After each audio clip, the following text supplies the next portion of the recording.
Alustaksin küsimusega, et mida on palju kergem küsida kui sellele vastata, et mis on väärtused? Kõigepealt väärtus on see, et te olete mind juba kutsunud ja aitäh selle eest ja etteruttavalt vabandan. Hääl on piiri peal, see on vast kuidagi arusaadav, aga püüan nendele küsimustele vastata nii palju kui muidugi suudan. Pole mingisugust kahtlust, et väärtused on kokkulepped, sellepärast et enne seda, kui Robinson Crusoe saabus saarele, kus kedagi ei olnud, lepime siis selle variantiga, ei saanud seal kehtida ka mingisuguseid väärtusi.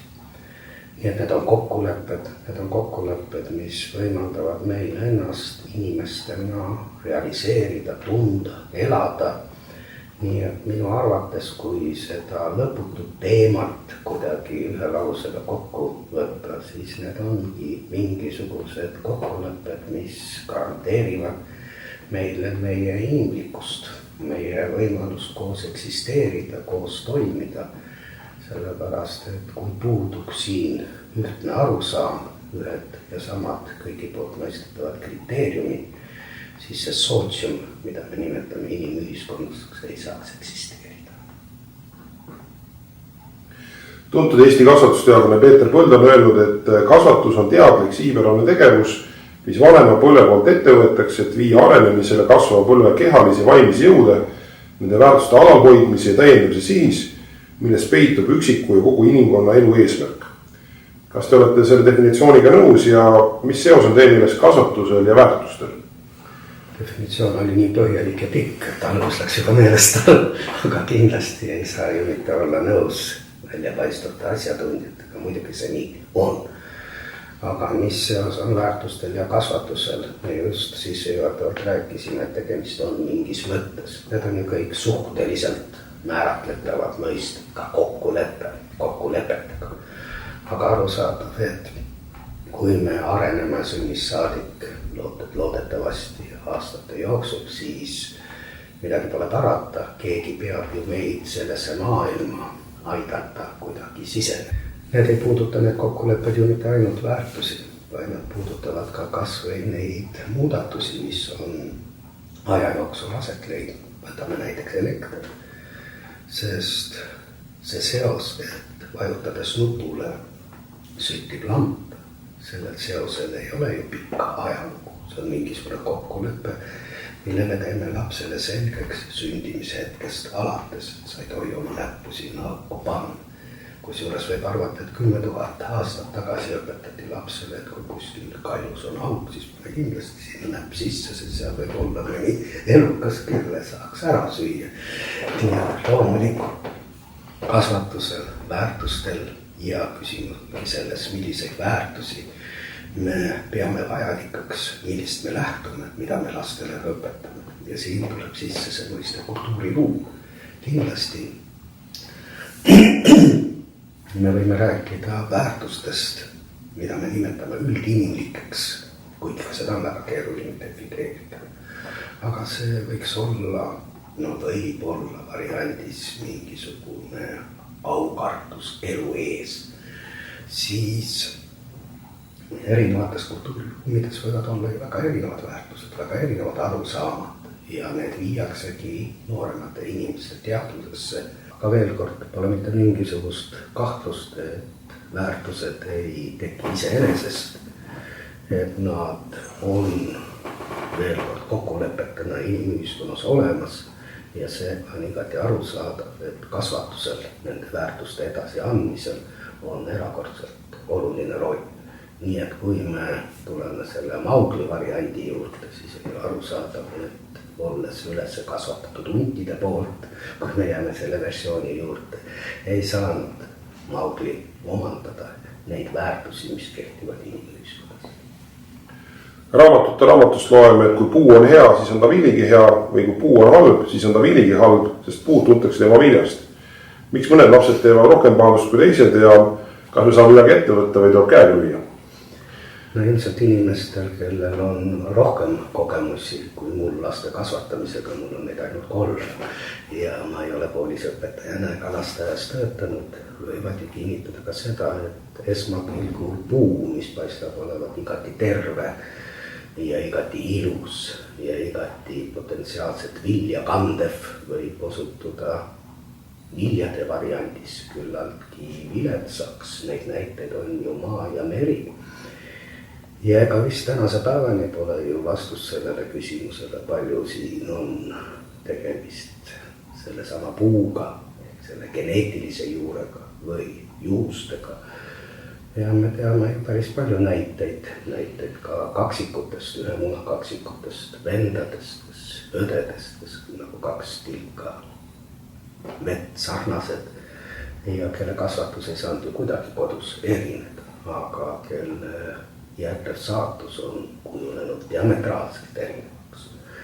Nii et neid näiteid on nii siit ja sealt, nii et vahete vahel seesama puu või ja elu meil on ju seda õpetanud, et need õunad võivad olla mõnikord täiesti ussitanud, kuigi kaugelt paistavad sarnased nende teistega, aga mõnda neist on jälle millegipärast uss vältinud.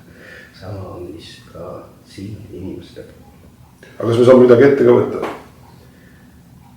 Kas me saame midagi ette võtta, kui me toome sisse selle sama märksõna juhus, siis loomulikult kuite. Aga muidugi me võime ju püüda selles suunas, et neid võimalusi negatiivsete juhuste tekkimiseks oleks minimaalselt. Seda me loomulikult võime teha, muidugi. Kas väärtused on subjektiivsed või objektiivsed ja kuidas seda saab kindlaks teha? No eks nad ikka on subjektiivselt objektiivsed või objektiivselt subjektiivsed, nagu me seda ütlesime. Objektiivsed on nad ainuüksi sellepärast, et nendeta me koos eksisteerida ei saa. See on objektiivne paratamatus. Kui meil puuduvad igasugused reeglid, siis inimühiskond toimida ei saa. Me oleme ju bioloogiliselt karjaviisilised elukad ja siin peavad kehtima mingisugused reeglid. Seda me näeme ahvikarjas, seda me näeme lõvide praedis, seal on mingid reeglid. Samas on aga see ka väga palju subjektiivne. Subjektiivne ainuüksi sellepärast, et teatud ajalisruumilises, teatud ruumis, teatud ajast võivad need reeglid olla kehtestatud kas või ühe autoritaarse valitseja poolt. No kui me võtame neid reegleid, mis iseloomustasid Nõukogude ühiskonda Stalini perioodil, siis need reeglid olid ju kehtestatud objektiivselt selle süsteemi poolt, aga subjektiivselt, personaalselt väga paljus selle inimese poolt, kes omas täielikku võimu ja nii edasi. Neid näiteid võib tuua lõputult. Nii et mingi subjektiivne moment on siin kindlasti olemas. Ja kuna me oleme ju indiviidid ja erineme üksteisest väga paljus või samas ka suhtest vähe, siis siin on see subjektiivne moment nagu olemas. Riiklikus õppekavas on kirjas alusväärtus, mida jagatakse üldinimlikeks väärtusteks ja ühiskondlikeks väärtusteks. Üldinimlikud väärtused on ausus, hoolivus, aukartus elu vastu, õiglus, inimväärikus, lugupidamine enda ja teiste vastu. Ühiskondlikeks väärtusteks on vabadus, demokraatia, austus emakeele kultuuri vastu, patriotism, kultuuriline mitmekesisus, sallivus, keskkonna jätkusuutlikkus, õiguspõhisus, solidaarsus, vastutustundlikkus ja sooline võrdõiguslikkus. Kas need väärtused on teie meelest ühtviisi tähtsad ja olulised? Minu meelest on tegemist klassikalise näitega, kus me hakkame midagi klassifitseerima sellepärast, et seda tuleks nagu teha, et asi paistaks väga teaduslik.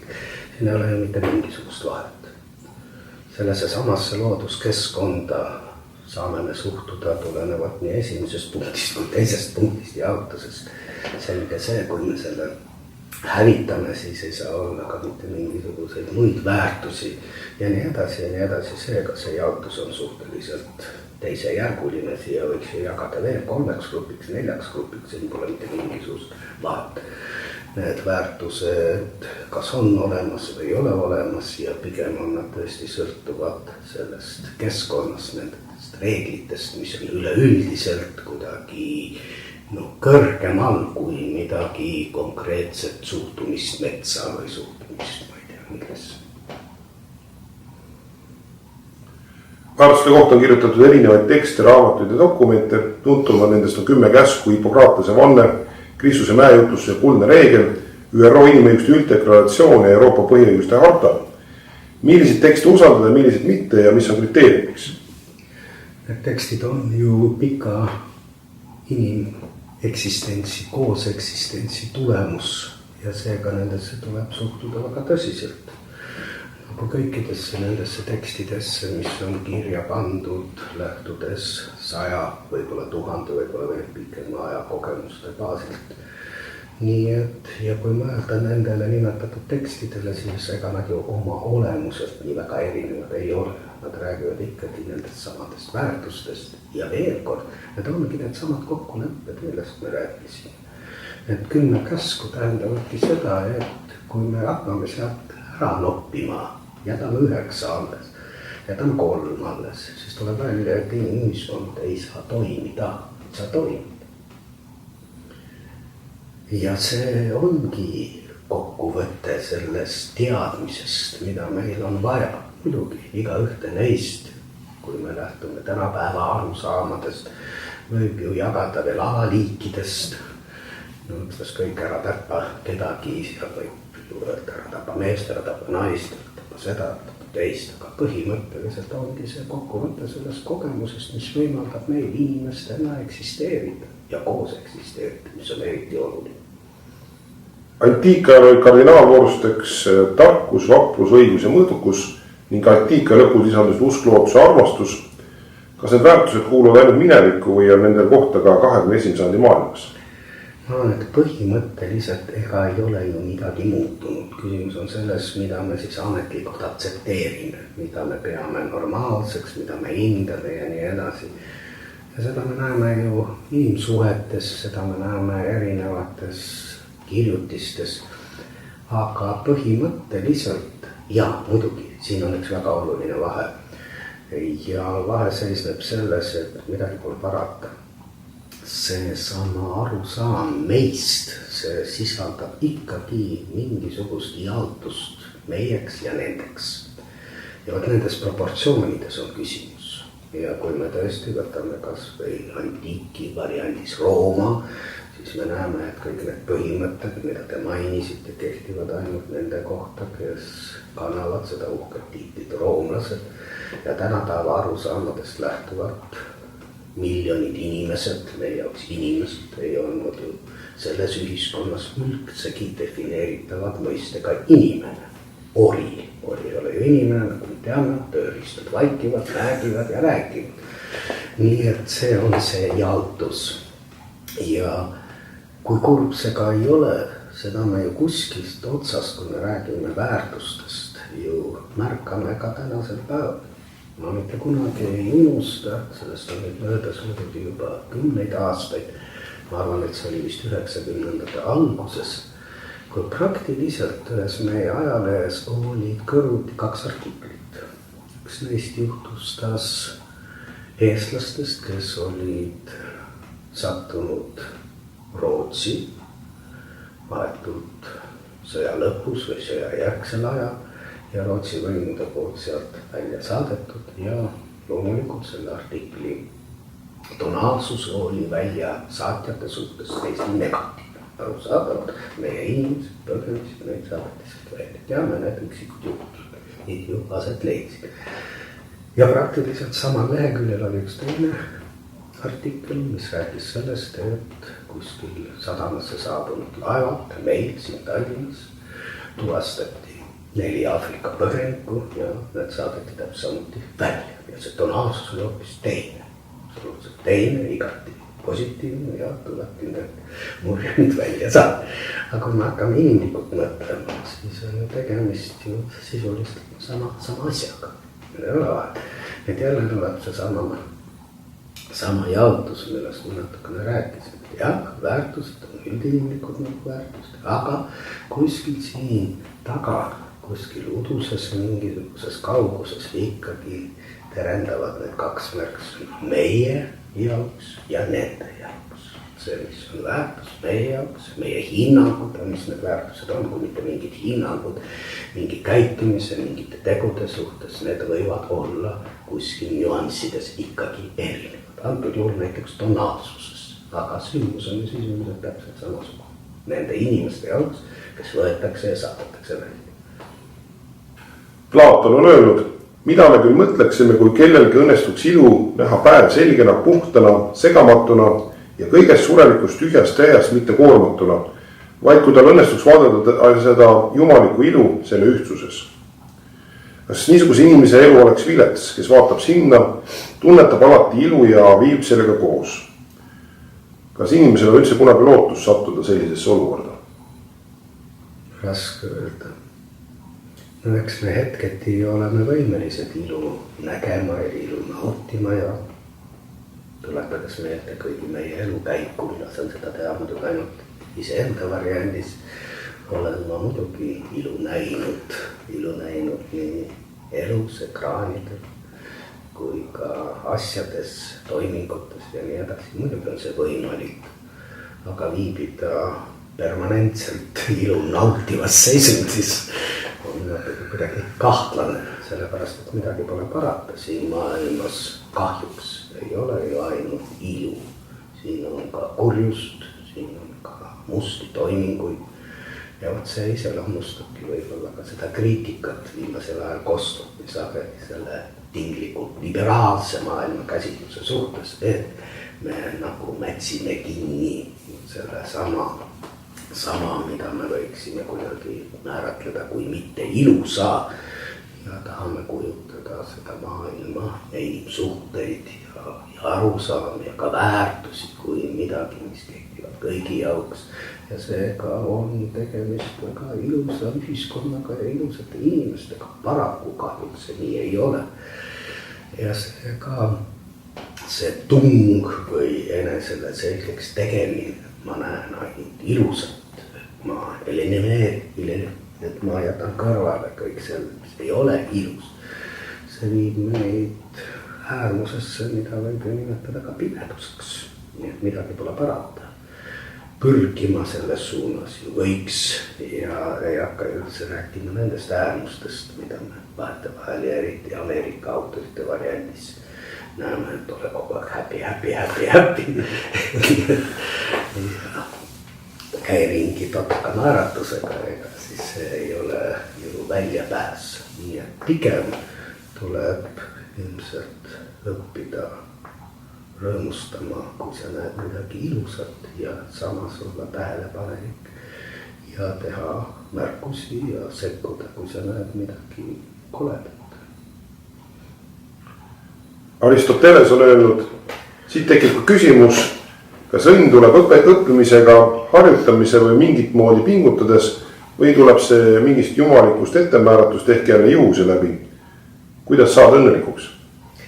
No ilmselt kehtivad mõlemad variandid, aga muidugi jällegi oleks vaja defineerida õnn. Kas loteriipilet, mis on andnud meile kolossaalse võidusumma, on õnn, esmapilgul on õnn, aga tulevad meelde kõik need mitmed dokumentaalfilmid, mis on just nimelt kangelastena ära kasutanud inimesi, kes on saanud endale selle õnneliku lotopileti ja kui kummastav see võib-olla esmapilgul ka ei ole, on nad lõpetanud kõik väga õnnetutena. Nii et õnn võib olla üürike, me teame seda väljendit ja ma ei mäleta, mis see küsimus. Kuidas saad õnnelikuks? Kuidas saad õnnelikuks, jah. Ega ju universaalseid retsepte ju ei ole, muidu oleksime me kõik totakalt õnnelikud ja siis maailm näeks välja väga kuumaline.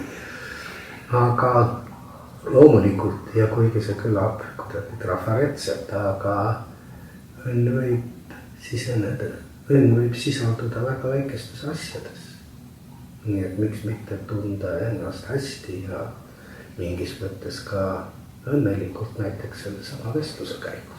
Mina tunnen ennast erakordselt hästi ja seega võib öelda, et ma olen õnnelik. Nii et jah, neid võimalusi, aga mida see tähendab? See tähendab ikkagi seda, et siin oli vist küsimus, kas see on õpitav. Jah, mingis mõttes see on kultuuri küsimus. Oskus midagi näha, oskus midagi mõista, oskus ka midagi nautida midagi natuke sügavamalt. See on õpetatav, see on õpitav ja see on kultuuri küsimus väga palju. Aurelius Augustinus on öelnud, et meie südamed on rahutud, kuni nad saavad Jumalast puhata. Mida teie sellest arvate? No ilmselt see nii on, kelle südamed Jumalast puhkavad, selle inimese puhul see nii on. Võib-olla mõnel teisel inimesel puhkavad nad mingis teises seisundis, kindlasti. See on ju valikute küsimus jällegi. Ja nii kaua, kui inimesed on vabad oma valikutes, on ju kõik hästi. Küsimus ongi selles, et väga pikkade perioodide jooksul ajaloos on inimestele dikteeritud neid seisundeid ja välistatud ka sedasama varianti, mida te mainisite. Nii et nii see on. Aquino Toomas on öelnud, inimese kehtestatud seadus väärib seaduse nime vaid siis, kui ta on kooskõlas terve mõistusega ning otseselt tuletatud põlistest seadustest. Kõrvale kaldumine tervest mõistusest teeb seadus ülekohtuseks. Niisugusel juhusel pole tegemist seadusega, vaid vägivalla tunnustamisega. Kas teile meeldib rohkem loomuõigus või õiguspositivism, ehk siis kas hea ja halb on alati võimalik tunnetada mõistusabil või hoopis ühiskonnas toimuvad kokkulepped on need, mis määravad ära seadused? Kõigepealt selle tsitaadi võiks liputada kuskil Riigikogu seinale, see puhub silma väga hästi ära. Aga kriteeriumid on jällegi omaette küsimus. Meil ju praegu näiteks öeldakse, et mingi miinimumi tõstmine toob kellelegi, võtame väga triviaalse näite ja näite tänasest päevast, töö toob sissetuleku kasvu ja mõnedelt inimestelt võtab ära. No, summad on marginaalsed, aga kuna kõik on mõõdetav rahas, siis me võime niimoodi mängida, et ühed inimesed saavad õnnelikumaks, teised ei saa õnnelikumaks.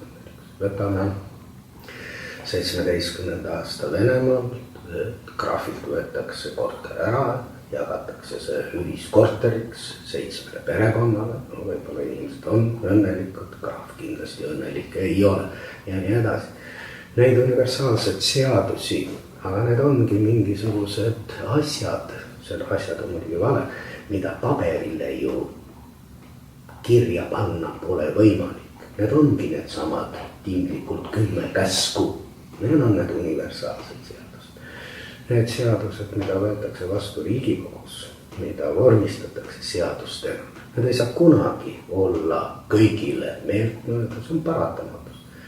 Ja siin tulebki lähtuda sellest, et seadused võiksid olla enamuse huvides ja minimaalselt riivata vähemuse huve. Muud kriteeriumi ei ole. Ja kui mingid seadused annavad kellelegi mingid õigusi, mis siis, et nad on ka vähemus, on väga oluline, et nad ei võtaksid enamuselt ära mitte mingisuguseid teisi õigusi. Aga paraku me näeme, ja võt siin tulebki nende seaduste maailma see, mida me nimetame ideoloogiaks, poliitikaks ja nii edasi. Mis siis, et mult teatud seadusega midagi ära ei võeta, aga ma ei taha seda, et keegi selle seadusega midagi endale saab. See on jällegi kuidagi inimlik, väiklane, aga väga tüüpiline ja iseloomulik ka tänasele meie päevale. John Locke on väljendanud mõtet, et inimene sündis tabula rasa ehk puhas tahvel. Kas te olete sellega nõus? No kui me rääkisime sellest ja tõime näitena kaksikute varianti, siis jah, mingis mõttes loomulikult, aga seesama meie poolt esitletud näide ütleb meile, et ju siis ikka mitte täiesti tabula rasa, sellepärast, et midagi on seal ette määratud vanemate, põlvkondad. Ja me võime lõpuni minna kuskile selles reas poolt, nii et on ja ei ole, oleks vastus kindlasti. Aga muidugi, kui me nüüd lähme kõrvale niisuguse abstraktse lähenemise ja räägime väga konkreetselt, siis seesama Maugli näide ütleb meile, et jah, on tabula rasa, sellepärast, et kui võtame lapse ühiskonnast sündimisjärgsel hetkel ja paigutame ta tinglikule üksikule saarele või hundide karja, siis ka temast inimest ei kasva. Et selles mõttes muidugi tabula rasa. Ta rõhutanud moraali autonoomia printsiipi iga mõistusega olend võib käsitleda ennast universaalse seadusandjana. Meil pole vaja välist autoriteeti. Mida teie sellest arvate? No paraku meil on vaja. Kogu inimühiskonna ajalugu seda ütleb, et meil on vaja. Ja see vajadus on väga paljus tingitud just nimelt sellest bioloogiast, sellest karjaviisilisest elukast. See on kõik lihtsustatud ja ma arvan, et kuulajad annavad meile andeks. Midagi pole vaja ja ajalookogemus meile näitab sellest seda hullust, juhi kummardumist, usku. Ja see võib olla nii suurtes variantides. No eelmisel sajandil nägime me seda variantides Stalin, Mussolini, Hitler, võib olla ka väiksemates variantides. Näeme seda meie poliitilisel maastikul, kui inimene vastab, et tema poliitilised eelistused tulenevad sellest, et ta lihtsalt usub ühte poliitikusse, rääkimata üldsegi ja täpsustamata, millised on siis selle poliitiku, ütleme, vaated majanduse vallas, hooldekanal ja nii edasi. Nii et muidugi, ja nii see on. Aga kas meile peab kõike ette kirjutama? See on omaette küsimus. Sellepärast, et kui me ei suuda, ja siin tuleb nüüd, ma natukene hüppan siia ja sinna, aga ju selle põhjuseks on niisugune viluts. Üks mõiste, mida on väga sageli poliitilises debatis kasutatakse, on ju ebapopulaarsed otsused. Mina ei ole kunagi aru saanud, mida see tähendab. Mida tähendab ebapopulaarsed otsused. Kui saab olla mingi otsus ebapopulaarne, kui ta on meile, ütleme siis jälle tinglikult riigina kasulik. No tehke mulle selgeks, rääkige mulle ära. Ja vot see ongi see, et väga tihti see soovimatus või ka võimetus midagi seletada, midagi meile tõesti selgeks teha. Seda on ju, ja see tee on ju ainuvõimalik tee üldse, et me inimestena toimiksime nii, nagu võib-olla need, kes meid juhivad, seda soovivad. See puudutab seda sama probleemi, mis seostub näiteks alkoholiga. No tehke selgeks, kui ebatervislik see on. Ja seda on võimalik selgeks teha, seda on põhimõtteliselt võimalik selgeks teha ja nii on ka võimalik jõuda tõeliste, aga mitte pseudotulemusteni. No neid me näeme ju piiril, nii et selles pole üldse küsimus. Aga see on tunduvalt keerulisem tee. See on tunduvalt keerulisem tee, mis nõuab põhjendumist, mis nõuab selgitus ja nii edasi. See ei ole võib-olla kõige parem näide, aga las ta siis illustratiivsena olla, aga põhimõtteliselt nii see on. Nii et ei ole vaja kõike reguleerida, on vaja luua lihtsalt tingimused, raamistikud. See on täpselt nii nagu mingi teekonna valikuna.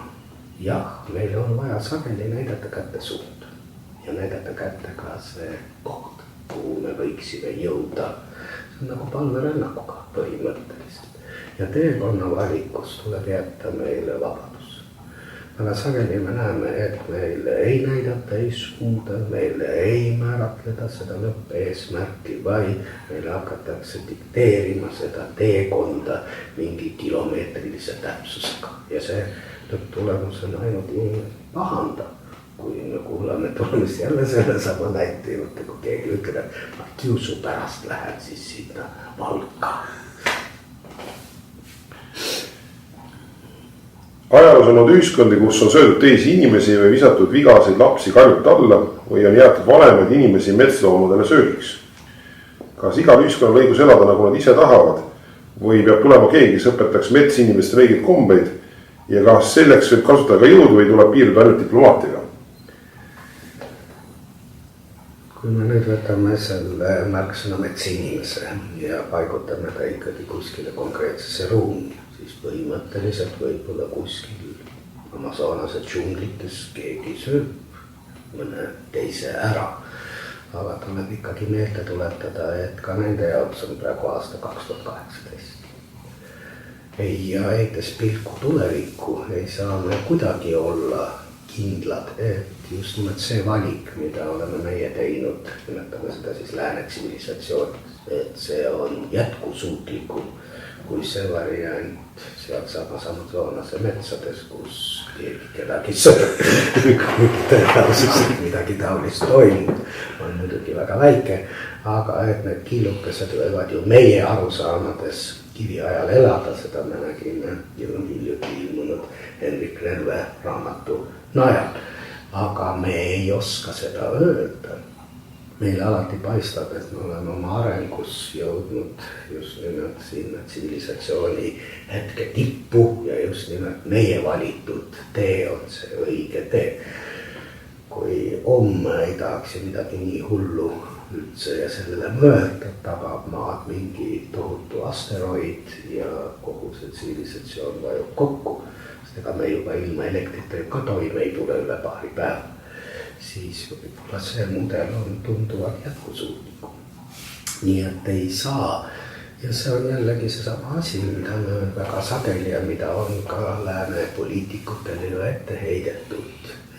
Need mudelid, mis paistavad meile olevat õiged, et neid üritatakse läbi võimuga jõukad peale suruda teistele kultuuriruumidele, teistele inimestele. Lõpptulemusi oleme me väga paljus näinud. Muidugi jällegi öelda, kas need on lõpptulemused, me ei saa, aga ütleme siis tulemus tänase päeva seisuga on meil ju olemas. Jean-Jacques Rousseau on öelnud, et inimese südames ei ole sünnipäraseid pahesid. Kas teie arvates sünnib lapsi ja maailma heana, aga keskkond rikub ta ära? Kui me võtame, jääme ikka selle kaksikute näite puhul, siis meil on võimatu öelda, et kumb neist on siis see valik, mille on teinud loodus, jumal või siis ümbruskond, kuhu ta on sattunud. Kumb siis on juhus? Kumb neist? See on ju 50-50. Nii et väga raske on seda öelda. Me ei saa ja meil ei ole võimalus. Me paraku ei saa mitte kedagi ja kellegi elu keerata nagu kellaseierit tagasi, et paigutades teda kuskile teise keskkonda, katsetada, kas see tulemus oleks erinev.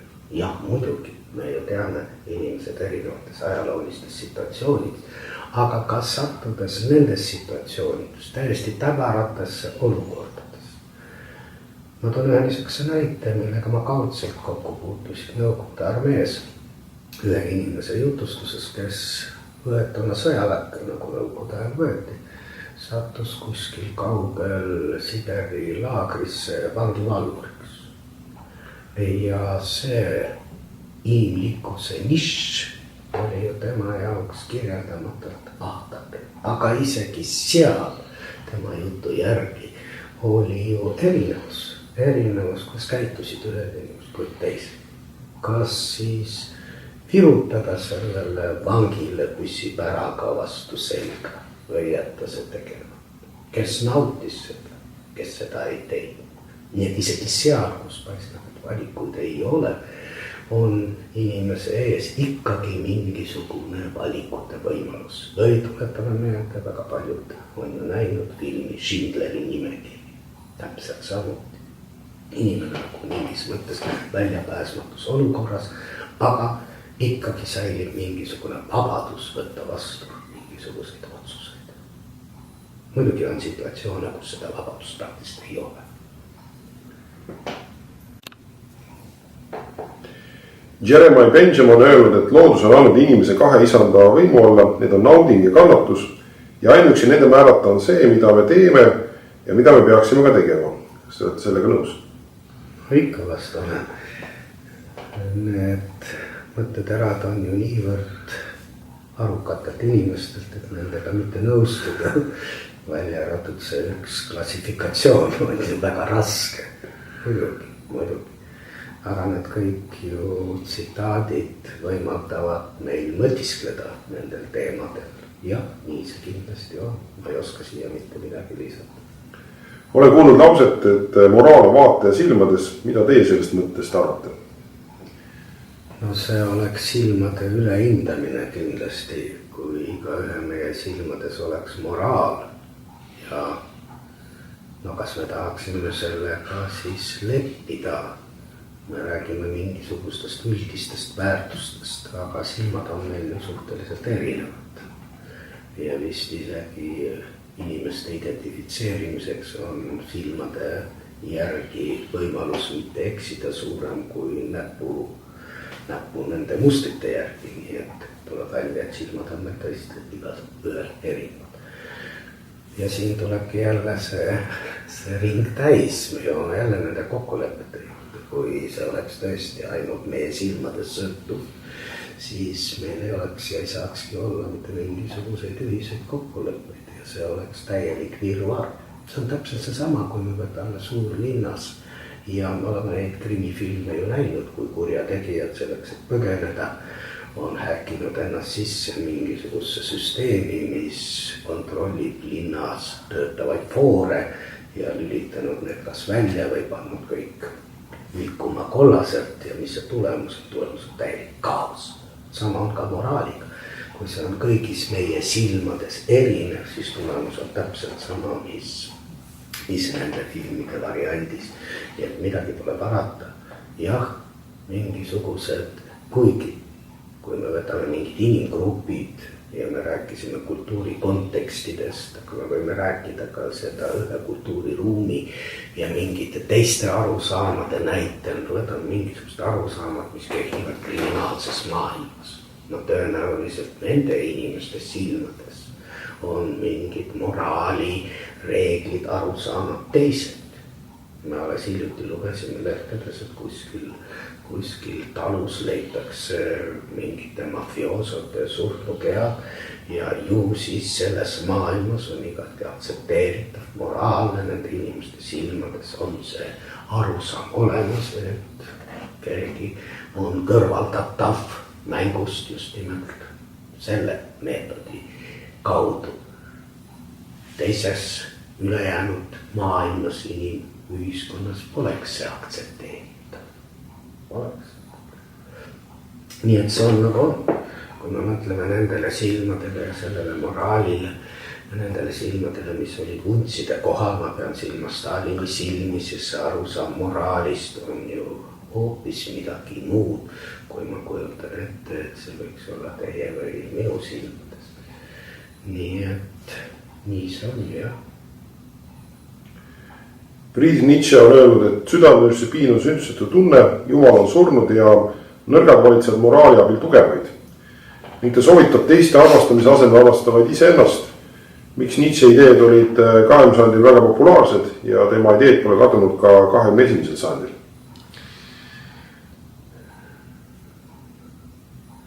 Jah, teatud ajaloolistes situatsioonides realiseeruvad. No kas nüüd keegi konkreetselt 20. sajandil tahtis realiseerida just nimelt neid ideid, aga tulemusena on midagi väga sarnast sellele, mida Nietzsche välja pakkus. Nii et on raske seda kommenteerida, aga ma ei oskaks selle kohta midagi öelda.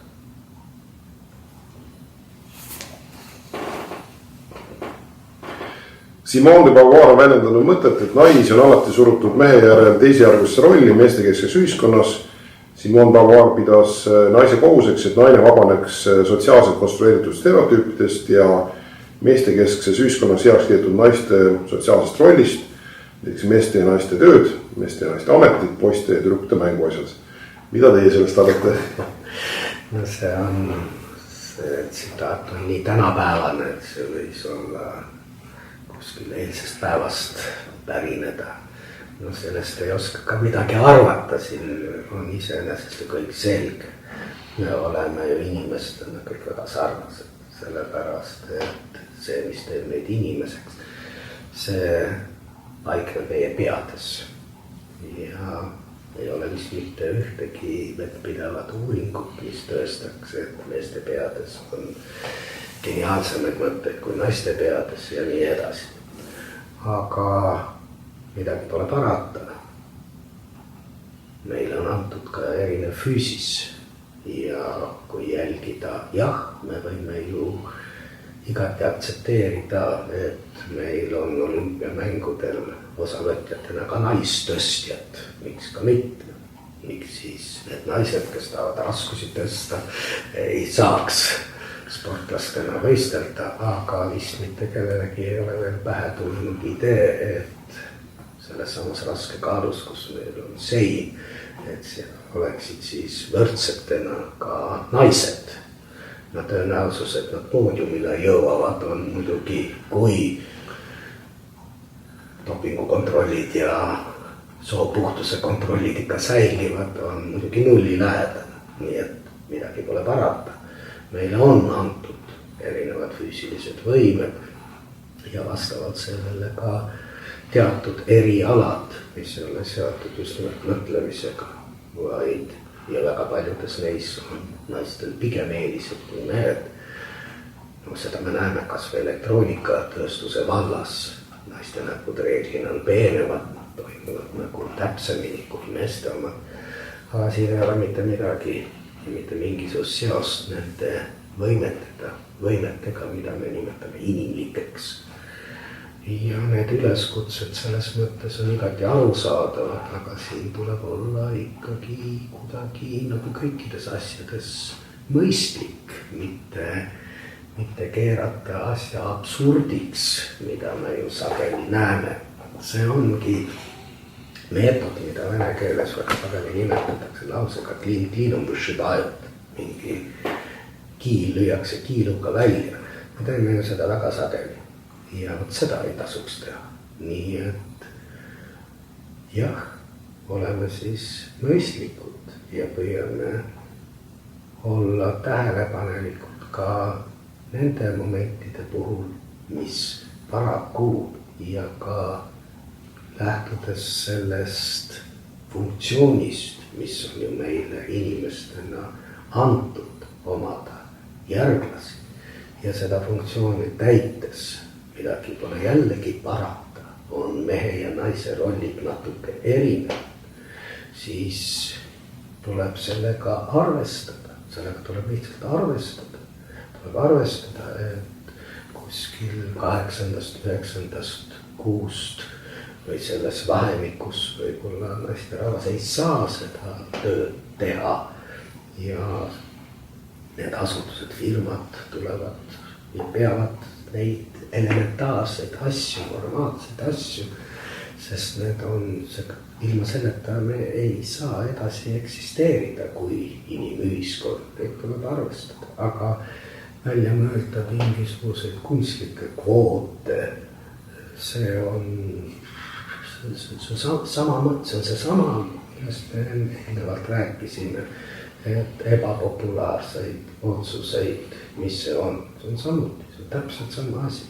See on kõige lihtsama tee valik, mille tulemus on pseudotulemus ja väga sageli, ja mis on tänapäeva probleem, et lõpetada nende väärtustega. Ma näengi kõige suuremat ohtu, et me kujundame pseudoväärtuste maailma.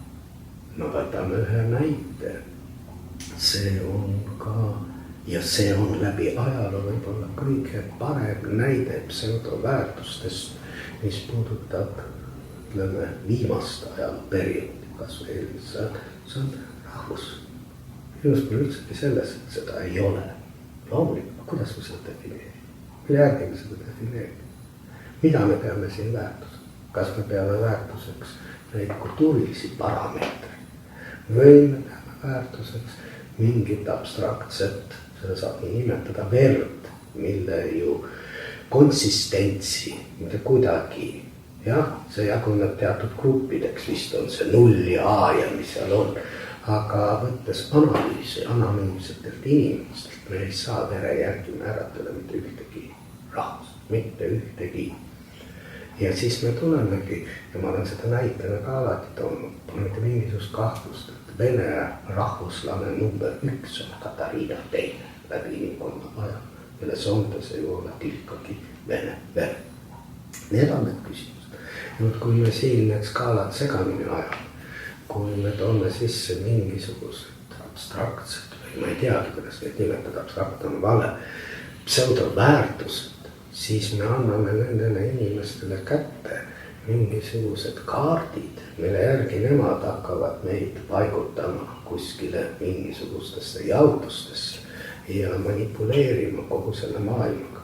see on see oht, seda me nägime nii hitlerliku Saksamaa variandis kui ka stalinliku Venemaa variandis, et seal ei ole põhimõtteliselt vahet, kas need väärtused tulenevad. Jah, rahvus on väga lihtne, aga stalinlikus variandis oli see näiteks päritolu, mis tõmbas teatud inimesele kriipsu peale ainuüksi sellepärast, et tema vanemad või vanavanemad pärinesid mingist sotsiaalsest grupist, mis sellele süsteemile polnud sobiv. Kreeka filosoof Zenon Bitoonist uskus, et saatus on olemas ja Mori varastas tema tagant ja jäi vahele. Ja Mori ütles, et saatus on süüdi, et tema varastas. Aga isad ütles, et ka saatuse poolt on üks korralik kerelis ette nähtud, et kas saatus on olemas. Ta ilmselt ikka ta kuidagi on ju olemas. Jällegi, meil ei ole mitte mingisugust võimalust seda kontrollida. Need on kõik mõisted, milledesse me saame uskuda. Sest, no mis see saatus on? No, ma olen ikka toonud näitena, et kui aastal 1966 oleks minu äratuskell helistanud, oleks jälle kellavedu katki läinud, siis ma poleks õigel ajal ärganud, jõudnud Tallinnast Tartusse väljuvale rongile, see oli Tšaika, mis sõitis Minskini ja jõudnud sisseastumiseksamitele Tartu ülikoolis ja nüüd panema siia rida punkte ja istunud praegu siin koos teiega ja arutlenud nende teemadel, mis see on see saatus. Ma olen väga sageli kuulnud inimestest, kes on kiirustanud lennukile, unustanud oma passi, läinud kiiruga koju passi järele, lennukile mitte jõudnud, juhtunud katastroof, nemad on pääsenud, mis saab. Meil ei ole võimalus seda stsenaariumi uuesti läbi mängida, nii et mis see siis on see saatus, ei ole saatus. Need on kõik defineerimatud asjad ja sellepärast nad ongi nii põnevad, sest kui me saaksime täpselt määratleda, saatus on, need on ju tuletan meelde kas või Bulgakovit, Mestit ja Margaretat, seesama õlipudel, keegi libastub, satub trammi alla, mis see on? Juhus, saatus. Nii et kui me hakkame oma elu analüüsima, siis me võime ju kümnetele punktikeste juurde.